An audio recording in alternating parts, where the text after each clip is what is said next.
पाद पंकज बंदन पाद पंकज बंदन सिमरो अंगद दुख निकंदन। गुरु अमरदास जी हृदय नित त्याओ हृदय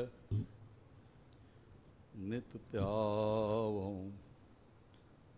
श्री गुरु रामदास गुण गावो। श्री अर्जन बिघ्नन के नाशक बिघ्नन हर गोबिंद शुभ सुमत प्रकाशक। श्री हर राय जी नमो कर जोरी नमो। श्री हर कृष्ण मनावो बहो री। गुरु तेग बहादुर साहिब जी परम कृपाला जी परम। श्री गुरु गोबिंद सिंह विशाला धरों धरा पर पुन पुन सीसा जी पुन पुन सीसा। बंदों बार बार जग जा मैं अमृत ज्ञान है माणक भगत बैराग। श्री गुरु ग्रंथ साहिब उदद बंदों कर अनुराग। एकंकारा सतगुरु तह प्रसाद सच होए। वाहिगुरु जी की फतेह है बिघ्न बिनासन सोए। जह डिठे मन तीरिय किल विख वंजन दूरे। सो क्यों विसरै माओ मैं जो रहा पर पूरे। सो क्यों विसरै माओ मैं जो रहा भरपूरे। सतनाम श्री वाहिगुरु साहिब जी। दोहरा एक रामा झंझे हुतो हेमु सोयनी दोए।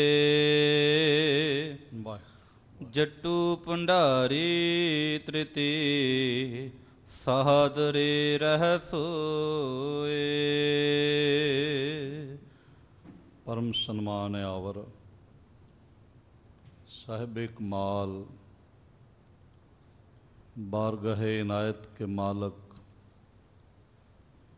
कलयुगी जीवों के उद्धार करता साहिब सहाबा जोत रूप हर आप। महिमा दे मालक धन धन गुरु पिता श्री गुरुदेव गुरु ग्रंथ साहिब जी दे महान बरकतमयी इनायतमयी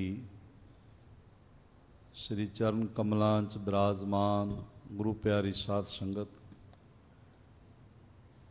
गुरुदेव जी की महान इनायत का सदका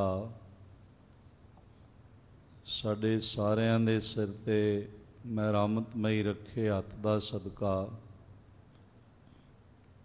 जीवन का अज का दिन भी प्राप्त होया। और इस नवे दिन की जो नवे जन्म समान है शाम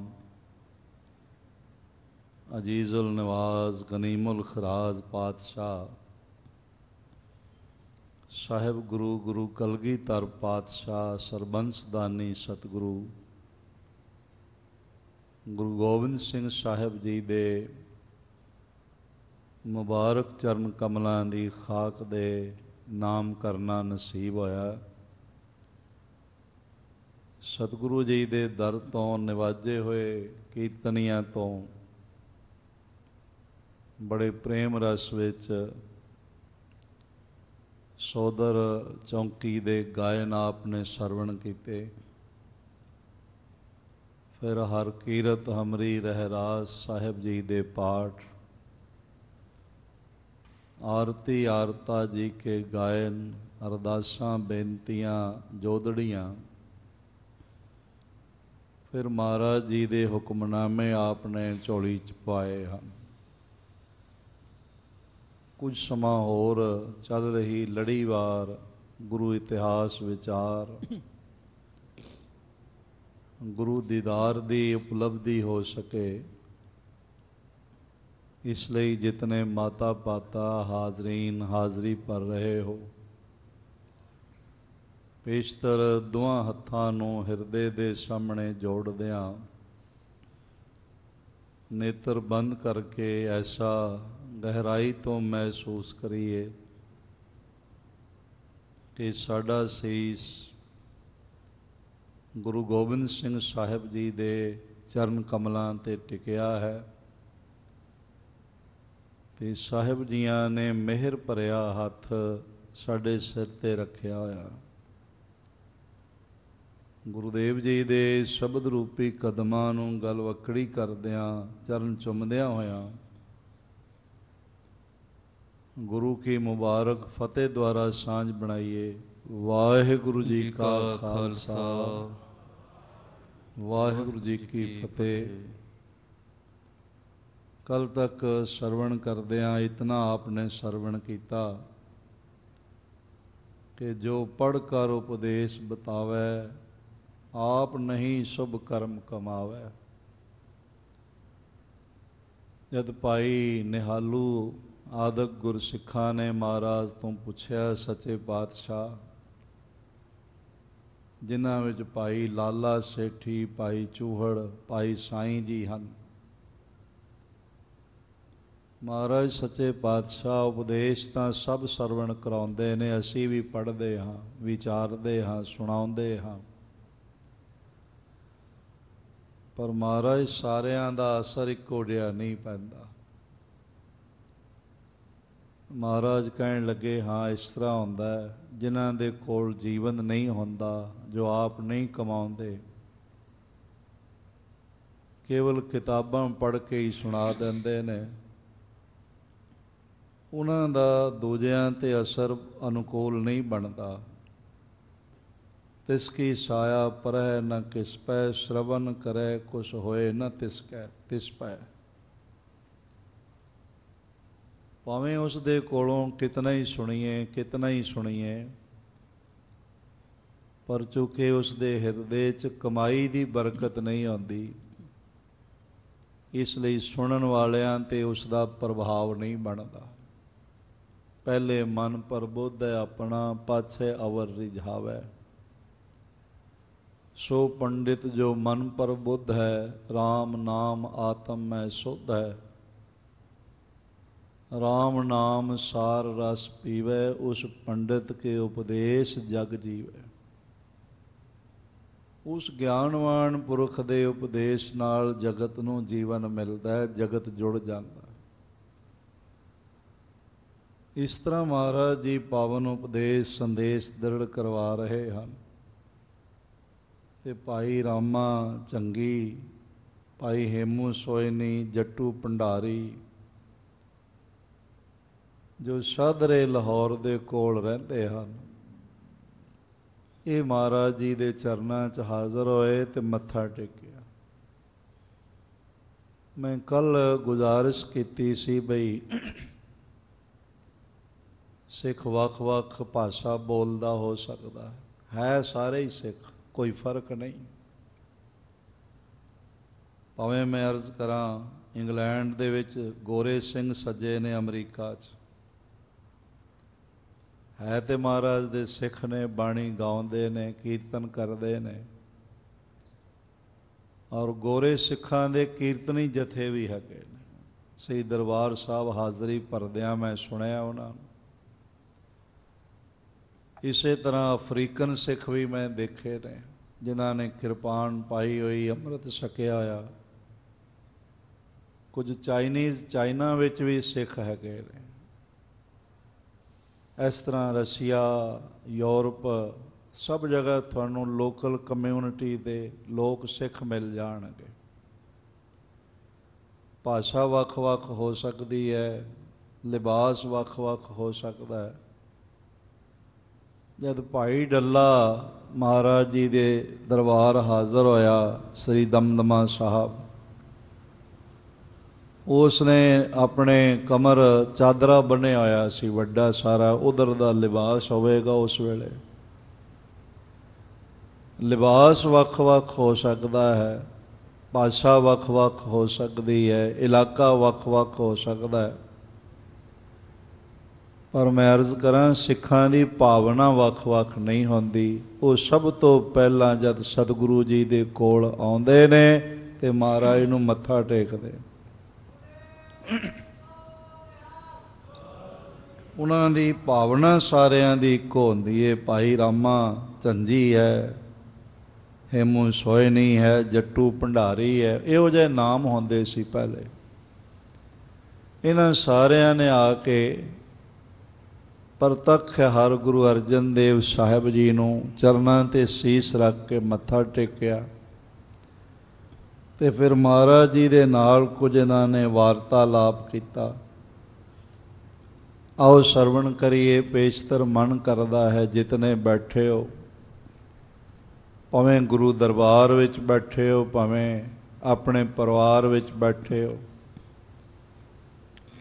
ਬਹੁਤ ਜ਼ਿਆਦਾ ਸੰਗਤਾਂ ਦੀਆਂ ਫੋਨ ਕਾਲਾਂ ਆਉਂਦੀਆਂ ਨੇ, ਮੇਰੇ ਖਿਆਲ ਜ਼ਿਆਦਾ ਨਹੀਂ ਤੇ 1000 ਤੋਂ ਵੱਧ ਅਸੀਂ ਕਾਲਾਂ ਰੋਜ਼ ਅਟੈਂਡ ਕਰਦੇ ਹਾਂ ਤੇ ਕਈ ਦਫਾ ਅਟੈਂਡ ਕਰਨੀਆਂ ਔਖੀਆਂ ਹੋ ਜਾਂਦੀਆਂ, ਬਹੁਤ ਸਾਰੀਆਂ ਮਿਸ ਕਾਲਾਂ ਹੋ ਜਾਂਦੀਆਂ।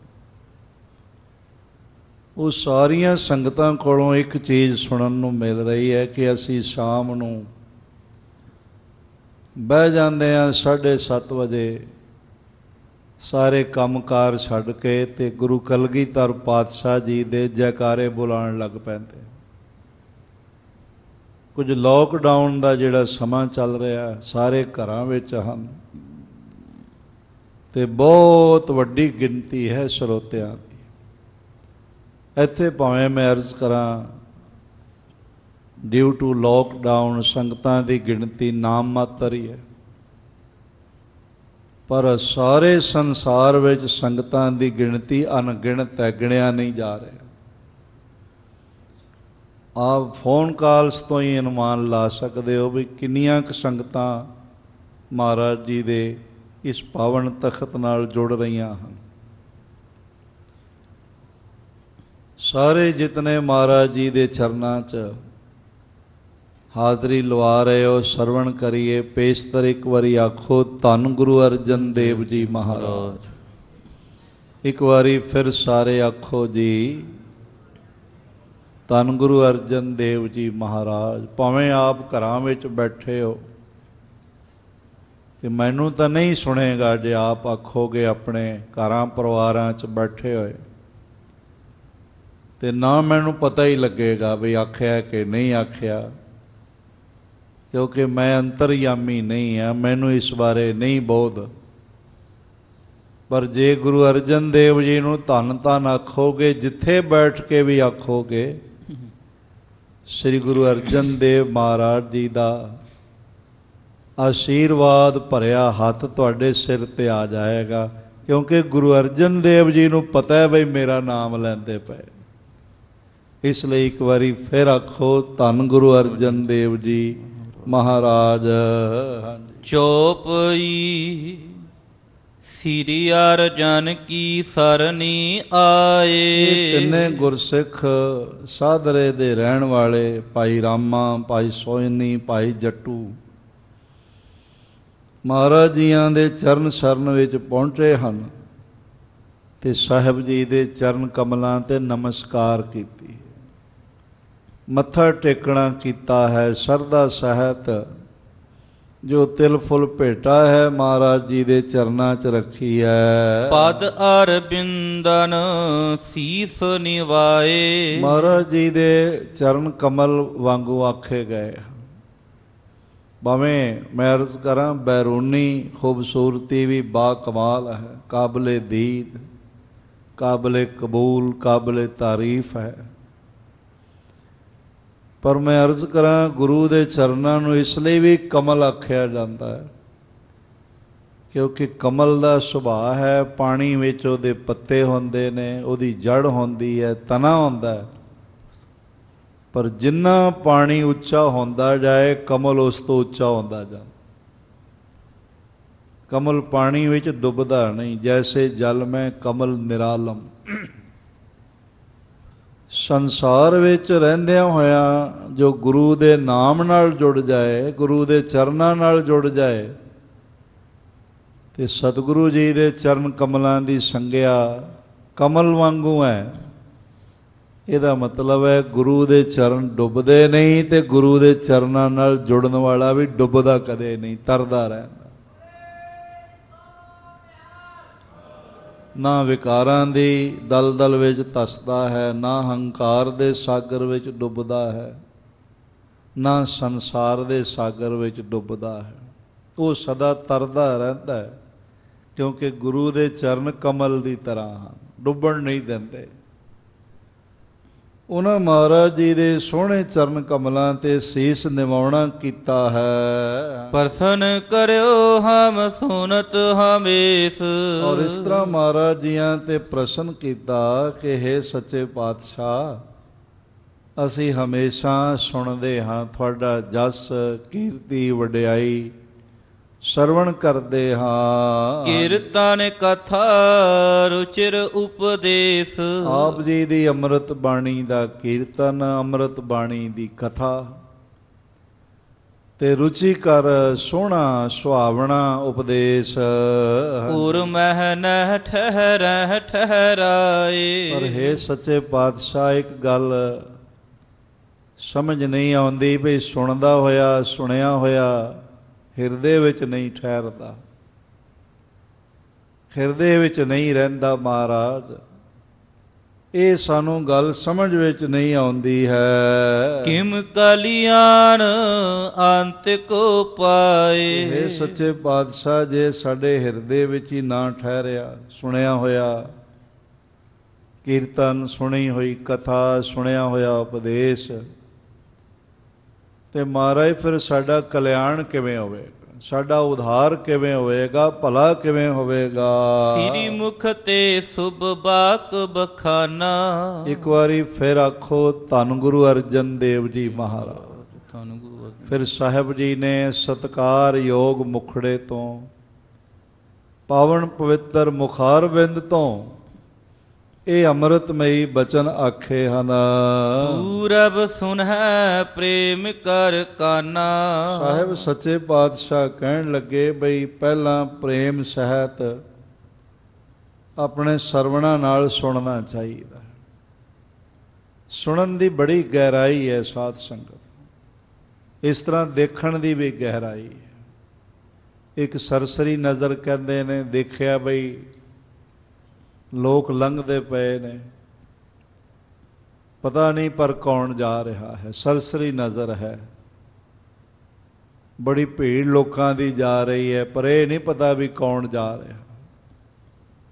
ਤੇ ਦੂਸਰੀ ਮਿਆਨੀ ਨਜ਼ਰ ਹੈ, ਇਹ ਵੀ ਪਤਾ ਲੱਗਿਆ ਵੀ ਜਾ ਕੌਣ ਰਿਹਾ, ਪਛਾਣ ਵਿੱਚ ਆ ਗਈ ਗੱਲ।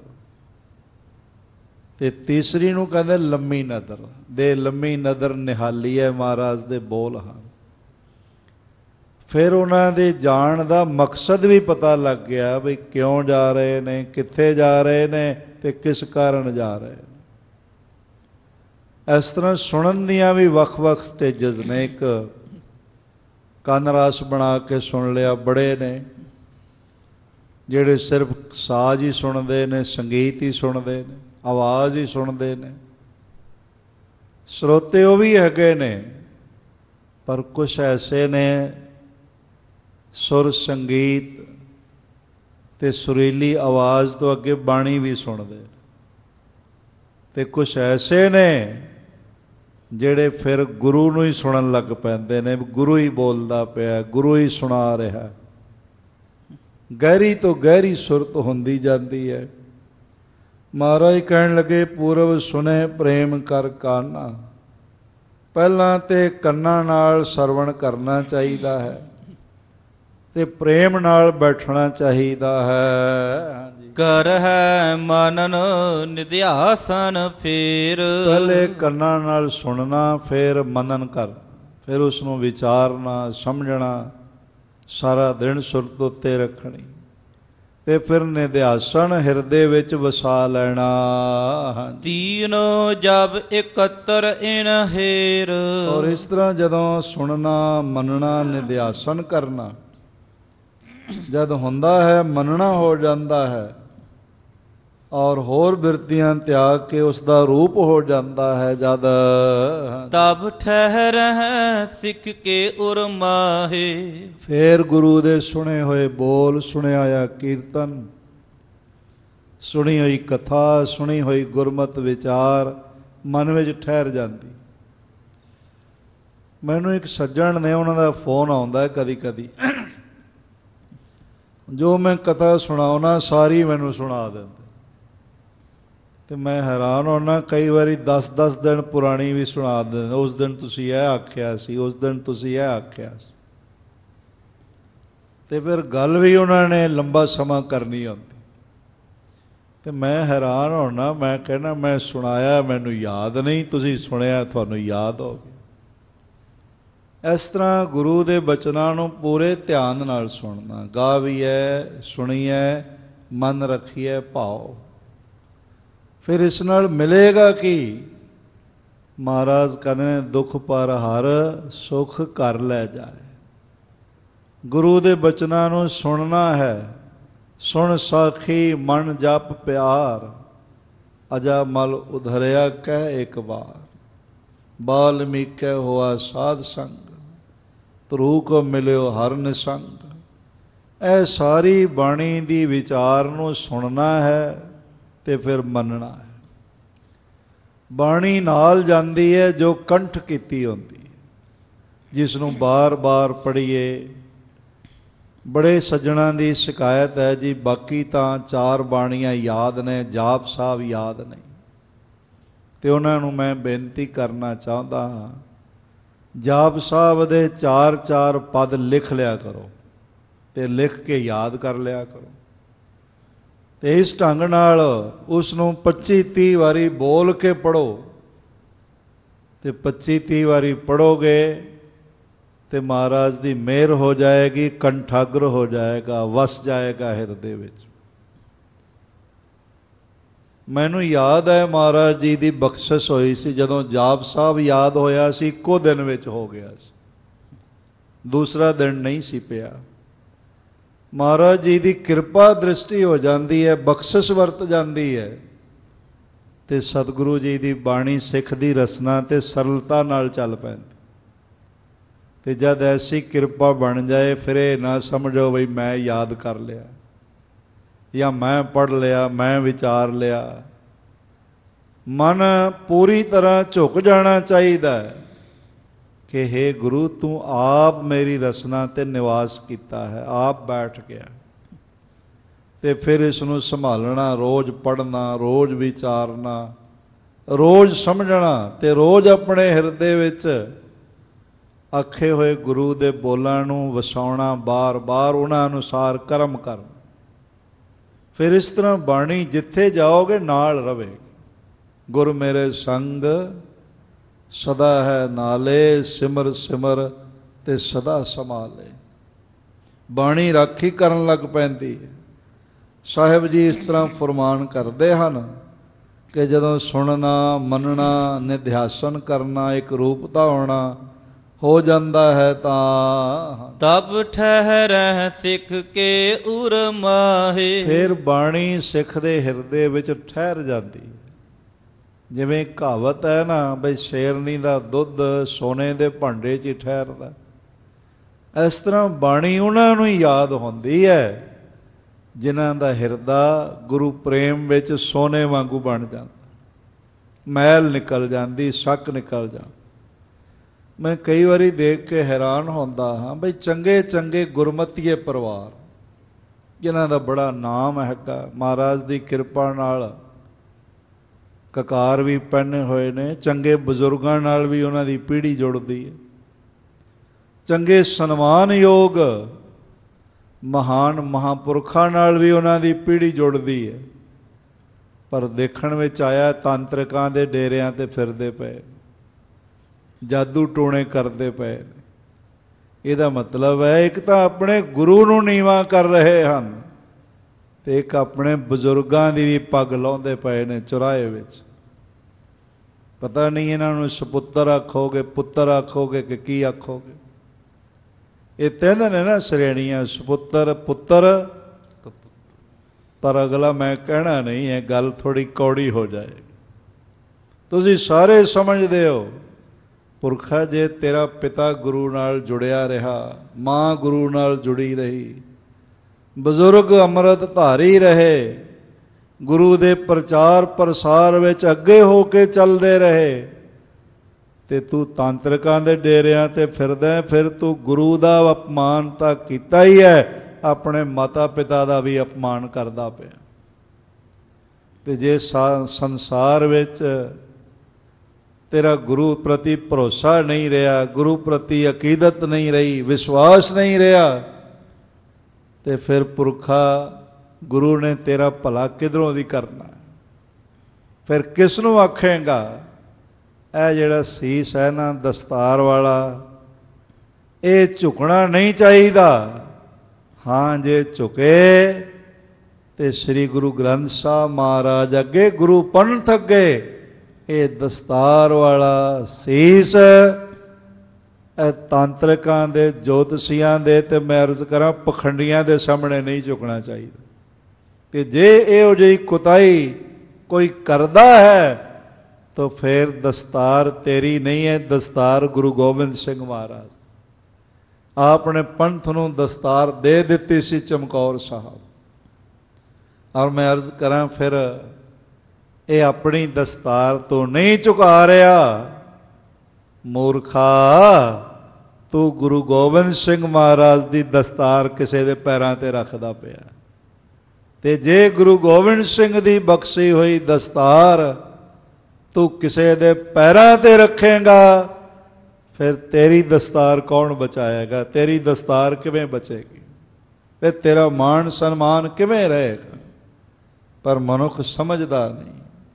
ਮਹਾਰਾਜ ਕਹਿਣ ਲੱਗੇ, ਫਿਰ ਹੌਲੀ ਹੌਲੀ ਗੁਰੂ ਦੇ ਬਚਨ ਸੁਣਦਿਆਂ ਮਨ ਵਿੱਚ ਠਹਿਰਨ ਲੱਗ ਪੈਂਦੇ ਨੇ ਔਰ ਹਿਰਦਾ ਰਸ ਨਾਲ ਭਰਨ ਲੱਗ ਪੈਂਦਾ ਹੈ।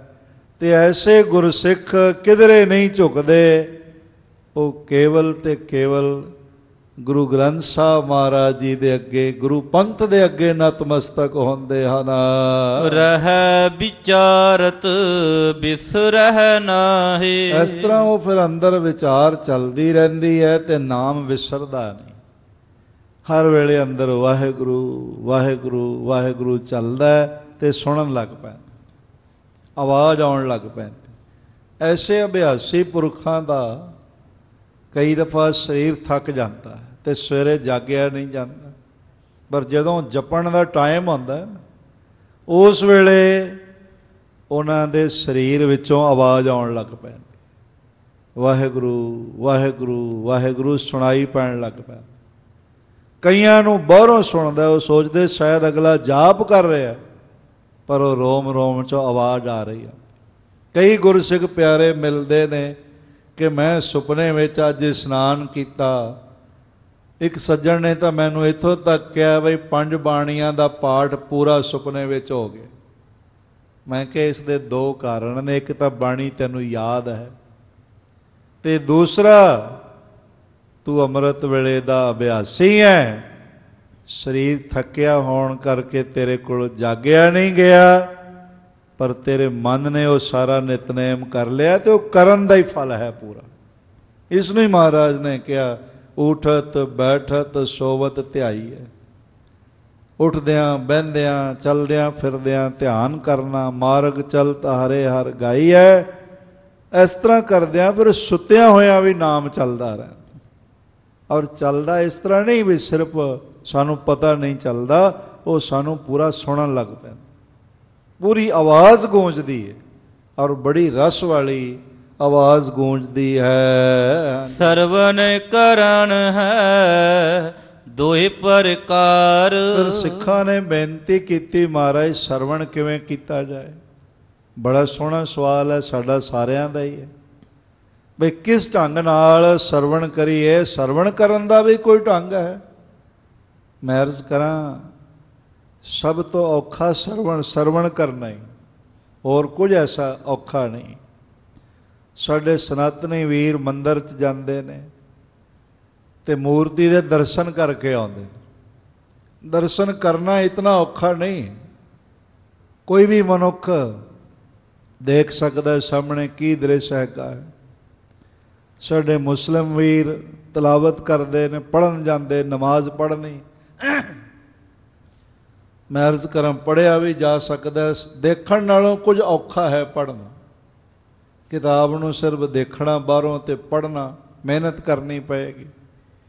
ਪਰ ਸਭ ਤੋਂ ਔਖੀ ਸਾਧਨਾ ਮੈਂ ਅਰਜ਼ ਕਰਾਂ ਤੁਹਾਡੀ ਹੈ, ਸਿੱਖ ਜਗਤ ਦੀ। ਇੱਥੇ ਸੁਣਨਾ ਹੈ, ਇੱਥੇ ਤੁਸੀਂ ਕੁਝ ਦੇਖਣ ਨਹੀਂ ਆਏ, ਨਾ ਕੁਝ ਪੜ੍ਹਦੇ ਪਏ ਹੋ, ਆਪ ਮਹਾਰਾਜ ਜੀ ਦੇ ਵਿਚਾਰ ਸੁਣਦੇ ਪਏ।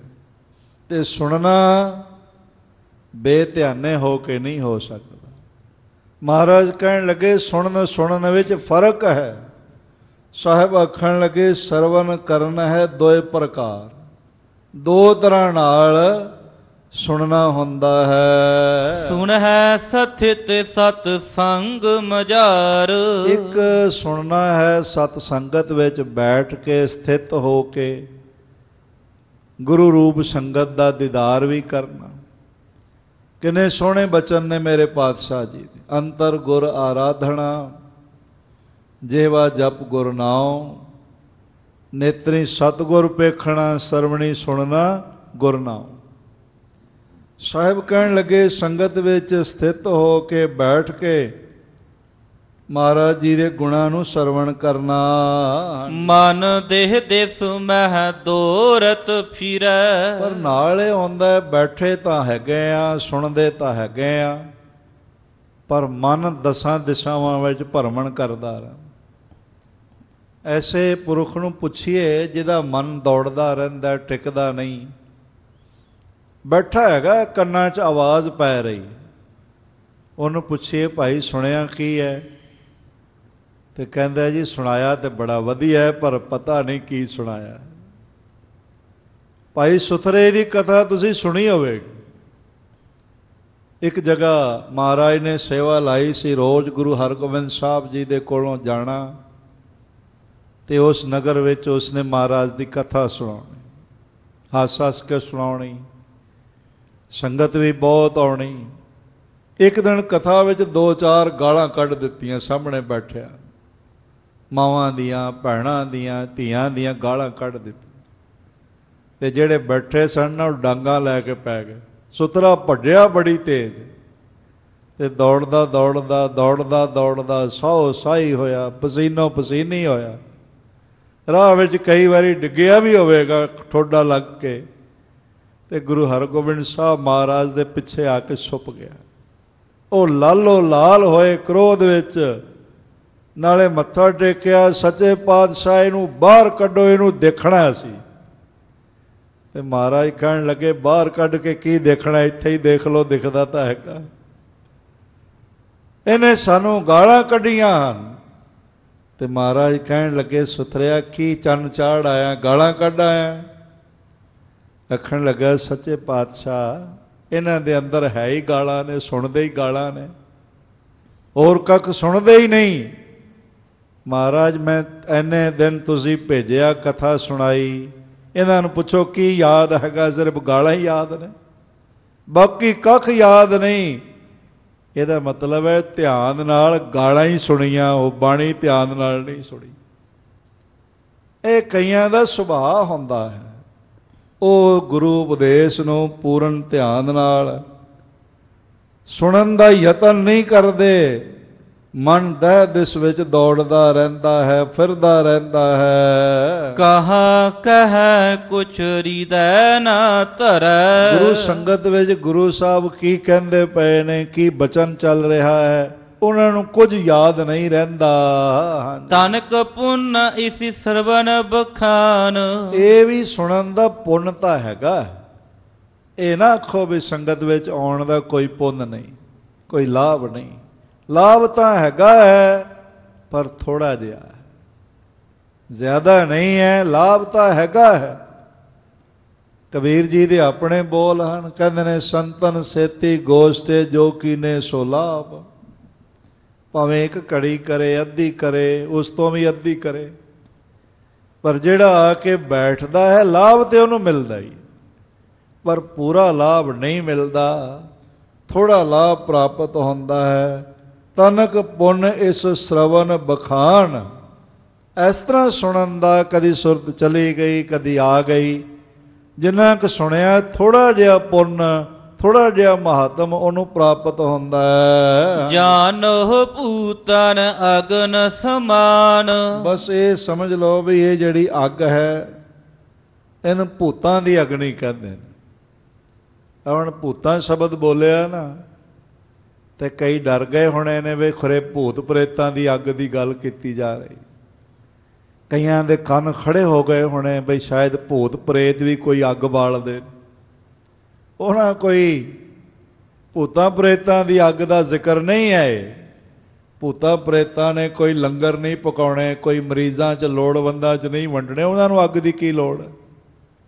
ਇਹ ਭੂਤ ਤੋਂ ਮਤਲਬ ਹੈ ਜਿਹੜੇ 5 ਭੂਤ ਨੇ ਅੰਦਰ, ਇਹ ਜਿਹੜੇ 5 ਅਨਾਸਰ ਨੇ, 5 ਜਿਹੜੇ ਤੱਤ ਨੇ ਸਾਡੇ ਸਰੀਰ ਵਿੱਚ। ਜਿਹੜੀ ਗਰਮੀ ਹੈ 5 ਭੂਤਕ ਅਗਨੀ ਹੈਗੀ। ਪਰ ਇਸ ਅੱਗ ਦੇ ਨਾਲ ਮੈਂ ਅਰਜ਼ ਕਰਾਂ ਭੋਜਨ ਤਾਂ ਨਹੀਂ ਬਣ ਸਕਦਾ। ਵੈਸੇ ਕਹਾਵਤਾਂ ਬਣੀਆਂ ਹੋਈਆਂ ਨੇ।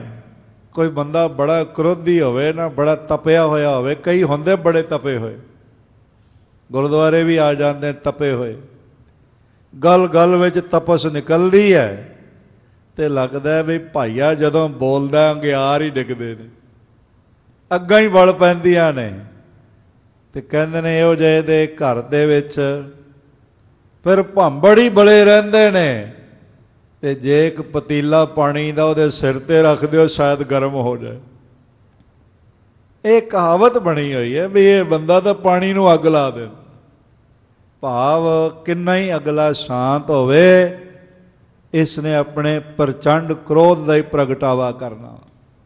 ਵੈਸੇ ਜਿਹੜੀ ਅੱਗ ਹੈਗੀ ਹੈ ਸਾਡੇ ਸਰੀਰ ਵਿੱਚ 5 ਭੂਤਨ ਅਗਨੀ ਹੈ, ਜਿਹੜੀ 5 ਭੂਤਕ। ਪਾਪ ਦਾਗਤ ਨਹਿ ਇਸ ਤੇ ਹੋਏ। ਪਰ ਇਹ ਜਿਹੜੀ ਅੱਗ ਹੈਗੀ ਹੈ ਇਹਦੇ ਨਾਲ ਕੋਈ ਪਾਪ ਨਹੀਂ ਸਾੜਿਆ ਜਾ ਸਕਦਾ। ਹੈ ਤਾਂ ਸਭ ਦੇ ਅੰਦਰ ਹੈ, ਪਰ ਇਸ ਅਗਨੀ ਨਾਲ ਕੋਈ ਪਾਪਾਂ ਦਾ ਜੰਗਲ ਸਾੜ ਕੇ ਸੁਆਹ ਨਹੀਂ ਕੀਤਾ ਜਾ ਸਕਦਾ। ਇੱਕ ਮਨ ਹੋਏ ਸੁਣਹਿ ਸਿੱਖ ਜੋਏ। ਤੇ ਜਿਹੜਾ ਸਿੱਖ ਇਕਾਗਰ ਹੋ ਕੇ ਸੁਣਦਾ ਹੈ। ਮੈਂ ਆਪ ਜੀ ਨੂੰ ਇੱਕ ਤਰੀਕਾ ਸਾਂਝਾ ਕਰਨਾ ਚਾਹੁੰਦਾ ਹਾਂ ਬਈ ਨਿਤਨੇਮ ਵਿੱਚ ਮਨ ਕਿਵੇਂ ਲੱਗੇ, ਸੰਗਤ ਵਿੱਚ ਮਨ ਕਿਵੇਂ ਲੱਗੇ। ਧਿਆਨ ਨਾਲ ਸੁਣਨਾ ਇਸ ਨੂੰ। ਜਦੋਂ ਸੰਗਤ ਵਿੱਚ ਆਉਂਦੇ ਹੋ ਨਾ, ਆਉਣ ਤੋਂ ਪਹਿਲਾਂ ਅਰਦਾਸ ਕਰਿਆ ਕਰੋ ਬਈ ਹੇ ਗੁਰੂ ਪਾਤਸ਼ਾਹ, ਤੇਰੀ ਸੰਗਤ ਵਿੱਚ ਚੱਲੇ ਆ ਤੇ ਸਾਡੀ ਸੁਣਨ ਵਿੱਚ ਸੁਰਤ ਟਿਕ ਜਾਏ। ਕਈਆਂ ਦੀ ਟਿਕ ਜਾਂਦੀ।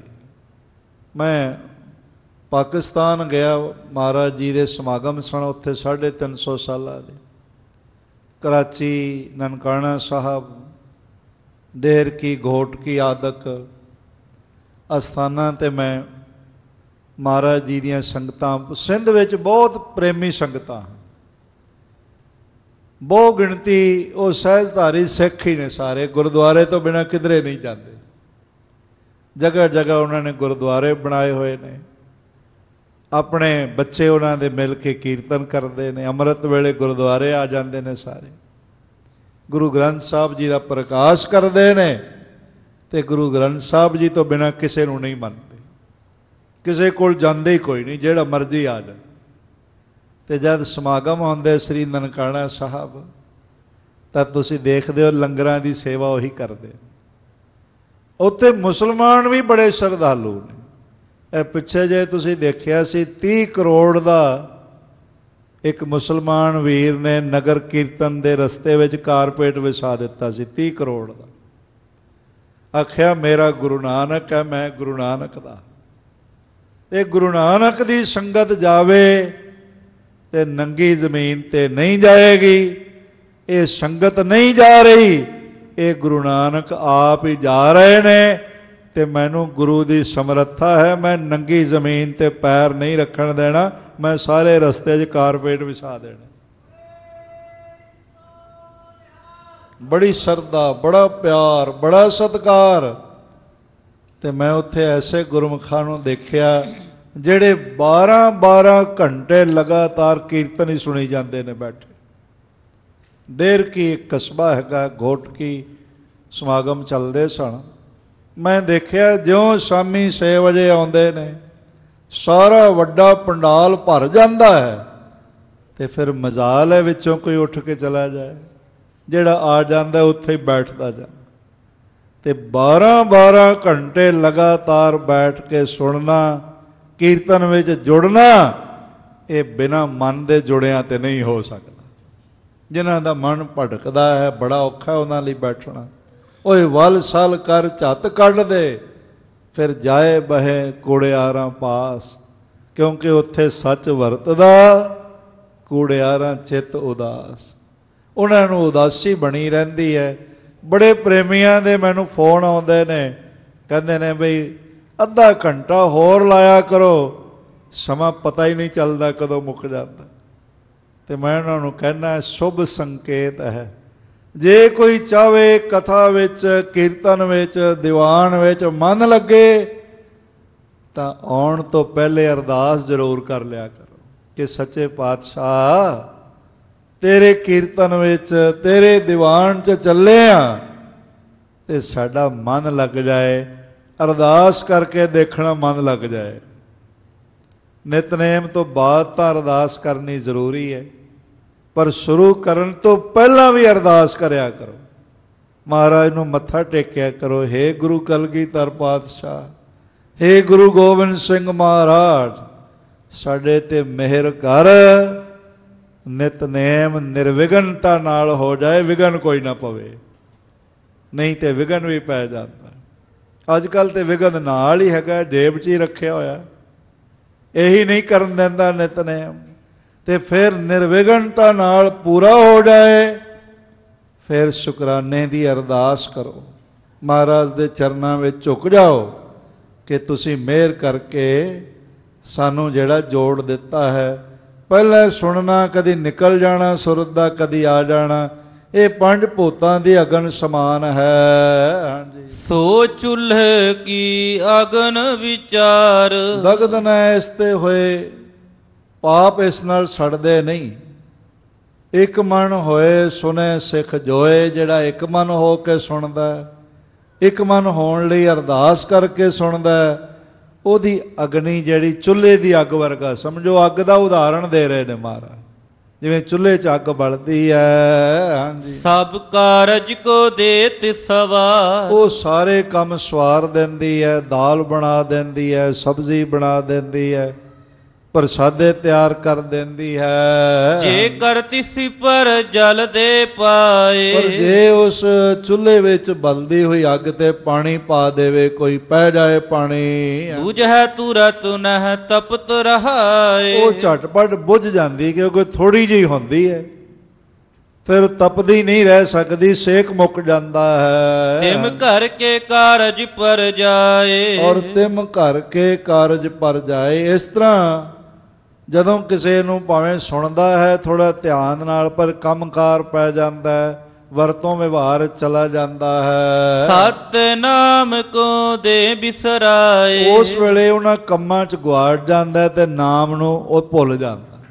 ਉਹਨਾਂ ਸਮਾਂ ਨਾਮ ਵਿਸਰ ਜਾਂਦਾ ਹੈ। ਸਰਵਣ ਪਿਛਾਰੀ ਮਨ ਨ ਜੇ ਹੋਏ। ਔਰ ਜੇ ਸਰਵਣ ਕਰਦਿਆਂ ਕਰਦਿਆਂ ਨਾਲ ਮੰਨਣਾ ਹੋ ਜਾਏ, ਧਿਆਨ ਬਣੇ, ਪਾਵਕ ਤੜਤਾ ਕੀ ਸਮ ਸੋਏ। ਹੈ ਤਾਂ ਇਹ ਵੀ ਅਗਨੀ, ਪਰ ਇਹ ਆਸਮਾਨੀ ਬਿਜਲੀ ਦੀ ਤਰ੍ਹਾਂ ਹੈ, ਜਿਹੜੀ ਹਜ਼ਾਰਾਂ ਵੋਲਟ ਬਿਜਲੀ ਹੁੰਦੀ ਹੈ, ਅਣਗਿਣਤ ਹੈ।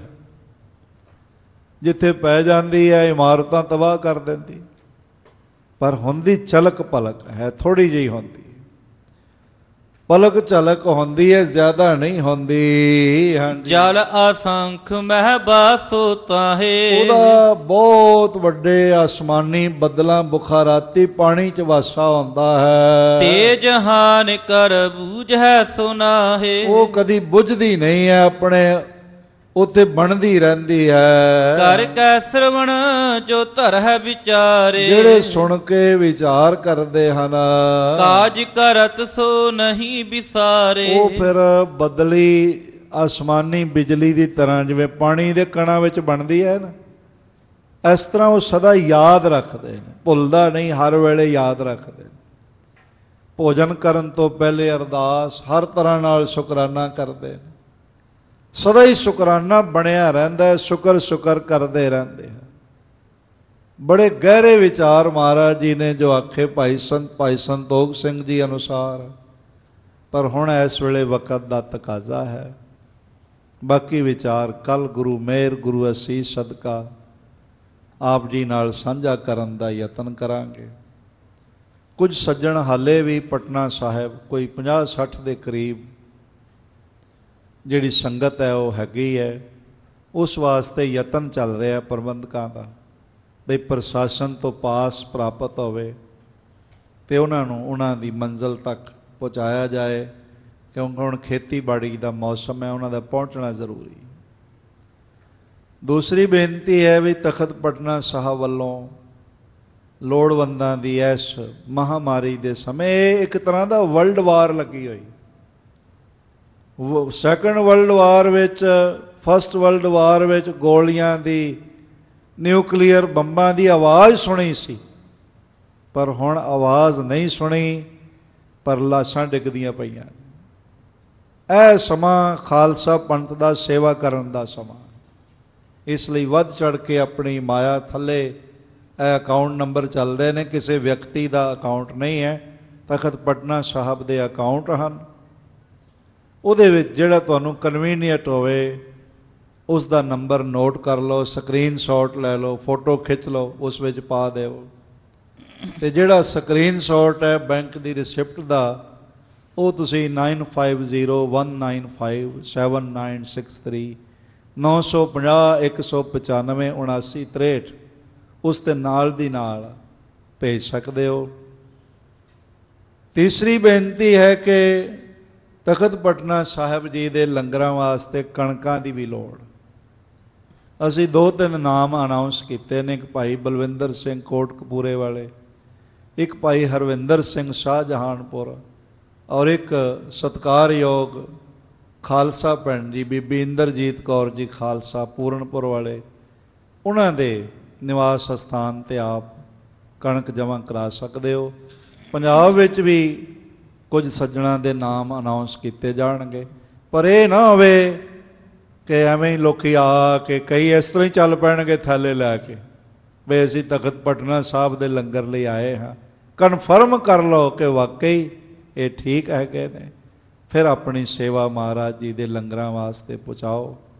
ਬਹੁਤ ਵੱਡਾ ਉਪਰਾਲਾ ਸਾਡੇ ਸਤਿਕਾਰਯੋਗ ਸਰਦਾਰ ਅਵਤਾਰ ਸਿੰਘ ਜੀ ਹਿੱਤ, ਭਾਈ ਸਰਦਾਰ ਮਹਿੰਦਰਪਾਲ ਸਿੰਘ ਜੀ ਢਿੱਲੋਂ, ਸਾਰਿਆਂ ਵੱਲੋਂ ਮਿਲ ਕੇ ਦਾਸ ਵੱਲੋਂ ਕੀਤਾ ਜਾ ਰਿਹਾ ਹੈ ਕਿ ਇਸ ਦੁਖਦਾਈ ਸਮੇਂ ਨੂੰ ਵੀ ਮੁਸਕਰਾ ਕੇ ਆਪਣਾ ਦਸਵੰਧ ਕੱਢ ਕੇ ਅਤੇ ਸਤਿਗੁਰੂ ਜੀ ਦੀ ਬਖਸ਼ੀ ਹੋਈ ਸੇਵਾ ਵਿੱਚ ਅੱਗੇ ਹੋ ਕੇ ਬਾਣੀ ਪੜ੍ਹਦਿਆਂ ਬੰਦਗੀ ਕਰਦਿਆਂ ਗੁਜ਼ਾਰ ਲਈਏ। ਸਮਾਂ ਆਉਂਦਾ ਹੈ, ਲੰਘ ਜਾਂਦਾ, ਰਹਿੰਦਾ ਨਹੀਂ, ਜੋ ਦਿਨ ਆਵੇ ਸੋ ਦਿਨ ਜਾਏ, ਪਰ ਕੀਤੀ ਹੋਈ ਸੇਵਾ ਸਦਾ ਹੀ ਰਹਿੰਦੀ ਹੈ। ਆਓ ਹੁਣ 2 ਮਿੰਟਾਂ ਲਈ, ਜਿਵੇਂ ਆਪਾਂ ਰੋਜ਼ ਕਰਦੇ ਹਾਂ, ਗੁਰਮੰਤਰ ਦੇ ਜਾਪ ਕਰੀਏ ਅਤੇ ਫਿਰ ਖਿਮਾ ਪ੍ਰਾਰਥੀ ਹੋਵਾਂਗੇ।